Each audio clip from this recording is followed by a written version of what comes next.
from an economics perspective, right? Coming from a doctor in the economics field, a researcher in the economics field, an academic in the economics field, what are the economic implications for countries like for African countries, developing countries, and most especially Nigeria? Like, what are the implications of us not taking into account the economic implications for us not taking into account the seriousness of mental health and mental health issues? And from an economic perspective, like if you're advising governments or our superstructures like our religion, our churches, our education institutions, what kind of approach would you give them? Like from an economic perspective, what recommendations and practices would you give them in order to, so for one, understand the impact of us not taking this seriously, and then two, how do we actually kind of manage that situation and start taking it seriously? And yeah, I think that's very important. So I think when we think about health and we think about the economic benefits of health, because mental health, like I said, is health. We have a long history of focusing on physical health, but mental health is also health. It's productivity. So the brain manages everything, right? You need the neurosensors to be powered and to drive the chemical reactions to be able to get the energy that you need to work. So once there is anything that's affecting that, then you are not productive. And what does that mean? So if there is lost productivity, that means lost man hours. So somebody might be at work, right? But if he's having a mental health issue, he might not work as effectively as possible, right? So something he's probably supposed to do in 8 hours, he might find himself doing it in 16 hours. So that means you've lost 8 hours. So multiply 8 hours in a day, or 8 hours, let's say per week, right? And we have 52 weeks. How much is that for the economy? And multiply it by the number of people who are going through different health issues. So I think globally, it's estimated to be over $1 trillion of monies lost due to mental health issues. So people dealing with issues, they go, especially for instance, you go to work in a manufacturing plant and you're having a mental health issue, you probably might get injured. You might injure your colleague. These are all cost implications for the firm, and those translate to the economy as well. And we see this happening on a number of days where you see people, for instance, in Lagos, which is a crazy state, with the whole issues, you see people having accidents. Some of these things are not things that happen when you are rational, right? So, for instance, you have people who are the long distance drivers who just drive recklessly and cause accidents. These are all things that have to do with the mental state. And so if we think about all that and we think about the productivity that is lost and think about scaling it up to the macro level, right? Because you think that, oh, this one person has an issue. So let's take it to the grassroots now. A father has an issue or a mother has an issue that has implications on the child. And child health affects adult well-being. So there is a lot of studies that have shown that the shocks a child receives in childhood affects their earnings. So what does that translate to? It could translate to intergenerational poverty. So if a child goes through trauma and those traumas are not dealt with and they grow into adolescents, they engage in risky behaviors, those cost the system money, right? Some of the things that we see, like I said, substance abuse disorders, those are costing a lot of money for the economy. So if we're also thinking about, so now we're trying to deal with these issues, we have to also think about the fact that we're not paying attention to this issue is also affecting our potential achievement of the Sustainable Development Goals. Sadly, COVID has come into kind of take us steps back. I remember for one of my classes, I had to do research on the implications of COVID on global poverty. And with the forecast, the worst case scenario shows that we are going to go back to the level we were at 2015 in terms of the numbers of poor people in the world.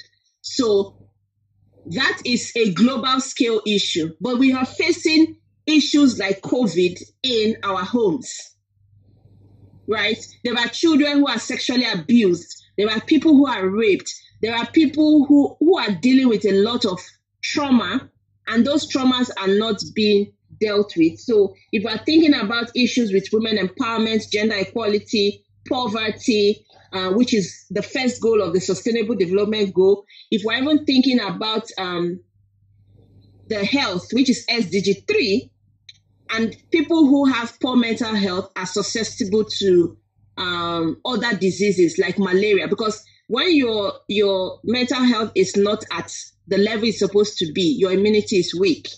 And so that means you are a ripe land or green land for other diseases, malaria, whatever it is that is existing in the system, because your immunity is low, so you can get that. So even in terms of addressing or attaining SDG 3, it's also important. And then SDG 4, which is about education. So imagine a child who is living in an abusive home and comes to school. The child is not going to learn anything because your mind is not right. You're there thinking about what you're going to do when you get back home and you have to get beaten again by your parent or caregiver. So you are not even in that mind space. And so monies are being spent, resources are being included, teachers are being hired, schools are being built to ensure that people are learning. But then these people are not learning, so it's costing us money. So there are a lot of, it's actually a very big issue, but then it's still kind of treated with child's gloves, because even people with poor mental health are more likely to commit violent crimes. So if we think about the fact that we also have a lot of criminal tendencies amongst people, And the last thing I think I would like to touch on is the fact that addressing mental health is actually a goal in itself, because our country, our continent is very young. So we have a lot of young people who are going through a lot of issues. We have a lot of people who are still in their childhood, in their adolescence, who are still youth, who are still trying to understand the life. They have not really experienced life.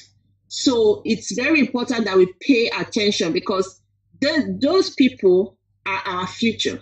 So if you have a future of people who are not aware, who are not conscious, who are not well taken care of, then what does that say about our economic outcomes in the future? Because these are the people we are going to hope in to be the productive members of the labor force. And so if their minds are not right, they are not present in their workplaces, there's going to be a lot of economic losses. And these have been documented. So they are not things that are, for one, trying to kind of stretch or exaggerate. There are, if we even think about that with our own personal experiences, you find out that on the days when you are sad, or on the days where you are going through a stressful period, you find out that your immunity is low. You find out that you are more tired. And so it shows. So if you take your own person and just try to translate it to the society, you will see that it's something that is not being exaggerated. So like I gave an instance about myself, like when I'm feeling low, I kind of have to, I shut down. And so that means that I've lost the hours of work for that day. And 24 hours are given. You can never get that back. So the man hours that are being lost have implications for the individual. So lost earnings.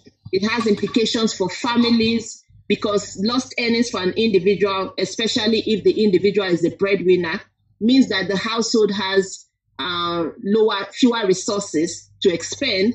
And then you move on to the macro level. And that means that our income at the macro level will also be affected as well.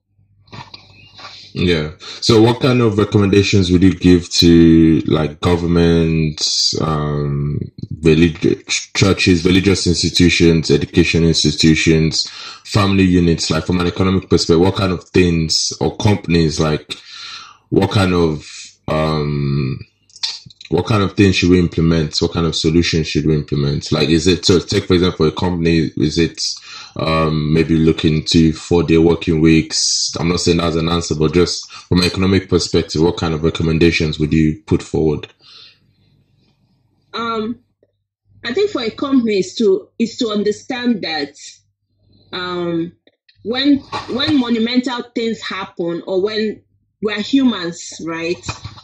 So humans go through experiences, and not accounting for those. You might not, for instance, you might not be able to, because everybody, if you have 2,000 employees, everybody is going to have issues, right? So it might not be, it might be a joke, or kind of like being unserious to say that if you have a mental health day, like there should be a mental health day. If the company can afford that, yes. But what they can do is maybe be flexible in terms of, so companies already have like sick days, like sick day leaves for their staff. So maybe incorporating mental health into that. One of the dangers with that is, if the person is not diagnosed, somebody might self-diagnose themselves and say, I have depression. And so that's one of the issues that surround mental health, is that somebody might be having a bad day and will say they are depressed. So one way they can try to ensure that that is kind of kept in check is there needs to be an actual diagnosis. So it's not that you're having and then you need to go through the process. So if you claim that you are sick and you get a sick day leave, your company does ask for proof that you went to actually see a healthcare professional. So that should be the same thing. Mental health, somebody who has a mental health disorder should be treated like somebody who is actually sick, because the person is actually sick. And it does not help your company, especially if you are in a, like I said, a manufacturing company, for instance, where somebody can get severely injured or injure someone else, because that is also an insurance issue for you. So it's something that they have to actually take into practice, but it has to be done in a way that is manageable, so that, because as humans, we try to take advantage of situations, right? So they have to do it in such a way that is, we can never win in all ramifications, but at least the losses are minimized for both parties. Yeah. And then for the government, I think there should be policies. Like I said, we have malaria control programs that exist around the developing countries or malaria endemic countries. We should realize that we have an epidemic that is poor mental health. There are a lot of people who are walking around who are dealing with issues, and we have to have policies that, for instance, policies for the labor market to ensure that people are not discriminated. The same way we have disability policies, the same way we have policies to protect those, like I said, with HIV. We should have policies that ensure that people are not discriminated because they have a mental health issue. As long as the person can come correct to work, as long as the person is taking their medications and seeing their healthcare professional, they should not be discriminated against. Because without such policies, then there is no law backing the person. So if you're fired because you claimed you have depression, then there is nothing that would help you to get any compensation for that. So I think having the policies are important. The second thing is trying to ensure that the issue of mental health is a life skill. So it has to also be entrenched in the curricula at all levels of education, especially from secondary school, because teenagers, adolescents. Adolescence is a very tricky period. And that's the time when a lot of them are going through body changes, mental changes, and they are not able to deal with some of those issues. They might be in conditions that are not palatable for them. So ensuring that there are life skills trainings that go on in our schools where people are able to talk. You have peer-to-peer support, for instance, where you train peer educator trainers, senior students who are able to advise the younger people. So it's something that should be alive and well in our system. And what else? And then at the family level as well, I think parents have to kind of understand that they are the first source of any mental health issues their children are facing. Because most adults, the traumas or the disorders that are exhibited in adulthood are based on childhood traumas that have not been properly dealt with. And so parents also have to be trained. So, for instance, when a woman gets pregnant, she and her partner are expected to go for prenatal care, right? But nobody talks about the mental health aspect of it. So I think these things have to also be inculcated into that, where a woman who is pregnant or just delivers receives professional services, especially for first-timers. So first-time parents, they have to understand, how they are training their children, also to talk them through how they themselves were raised, because sometimes some of the traumas that we gain, we kind of transfer them to our children. So you either become too overprotective or too laissez-faire with your children. And this can expose them to some issues that, now become intergenerational. Yeah. So I think those are some of the things that I will touch upon. Policies, training, education. Like we have comprehensive sexuality education programs, and everybody is lauding it, ensuring that all schools, especially in high schools, have comprehensive sexuality education. There should also be comprehensive mental health education programs at the schools. Yeah. Yeah. I love those points, especially for the education one, because I think that one is kind of like the most key, because obviously once you get into adulthood, you're kind of just managing the mental health at that point. So the policies at a government level, company level, that's kind of just managing it.